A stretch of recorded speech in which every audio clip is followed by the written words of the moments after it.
ইসলামপুরের ছবিটা দেখলেন, এবার মাল পৌরসভার ছবিটা দেখাবো। কারণ চেয়ারম্যানকে সাসপেন্ড করেছে ইতিমধ্যে তৃণমূল। স্বপন সাহাকে সাসপেন্ড করা হয়েছে তৃণমূলের তরফে। সাসপেন্ড করা হয়েছে পুরো চেয়ারম্যানের বিরুদ্ধে দুর্নীতির অভিযোগ। 120 কোটি টাকা তছরূপের অভিযোগ ওঠে। রকি চৌধুরী রয়েছে আমার সঙ্গে, রকির সঙ্গে কথা বলবো। রকি, 1-2 কোটি টাকাটাও অনেক পরিমাণ, 120 কোটি টাকা তছরূপ কিভাবে এই দুর্নীতি করেছেন তিনি, এবং দল কিভাবে জানতে পারলো, এতদিন পর কিভাবে সামনে এলো এই পুরো ঘটনাটা?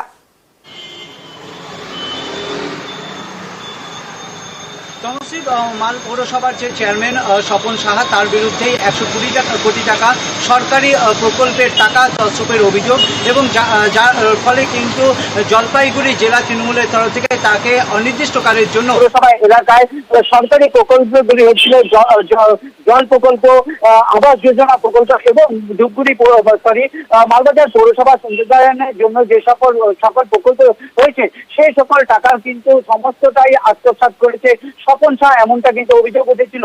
দীর্ঘদিন ধরে বিভিন্ন মহল থেকে তৃণমূলের কাছে অভিযোগ যাচ্ছিল, এবং অবশেষে কিন্তু আজ প্রেস কনফারেন্স করে তৃণমূলের জেলা সভাপতি তিনি কিন্তু স্বপন সাহাকে 5 বছরের মাফ করবেন, অনির্দিষ্টকালের জন্য সাসপেন্ড করলো। আর এই ঘটনায় রীতিমতো কিন্তু চাঞ্চল্য ছড়িয়েছে এবং বিরোধীরা সরব হয়েছে। সমশ্রী, বেশ রকি।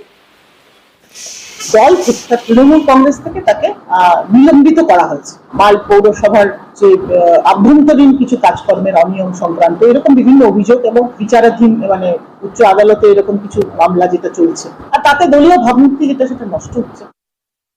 এটা প্রত্যাশিতই ছিল। আমরা দীর্ঘদিন ধরে দাবি করে আসছিলাম দুর্নীতিগ্রস্ত পৌরসভা মাল পৌর প্রশাসন, দুর্নীতিতে ভরে গেছে মাল পৌর প্রশাসন। হাউজিং ফর অল নয়, জেলা পরিষদের জমিতে অবৈধ নির্মাণ, বিভিন্ন জায়গায় অবৈধ নির্মাণ, দোকানঘর বিলি বন্টন, একাধিক ইস্যু আছে।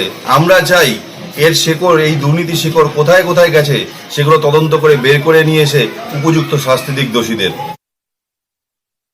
এটা সত্যি দুঃখজনক ঘটনা। তো এই সিদ্ধান্ত আমাকে খুব আহত করেছেন।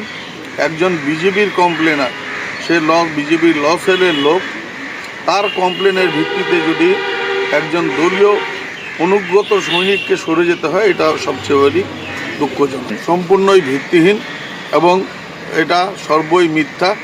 আদালতে ওরা মামলা করেছে, সে আদালতে প্রমাণ হয়ে যাবে। আদালতে যদি দোষী সাব্যস্ত হয় তাহলে আমি সমস্ত শাস্তি মাথা পেতে নেব।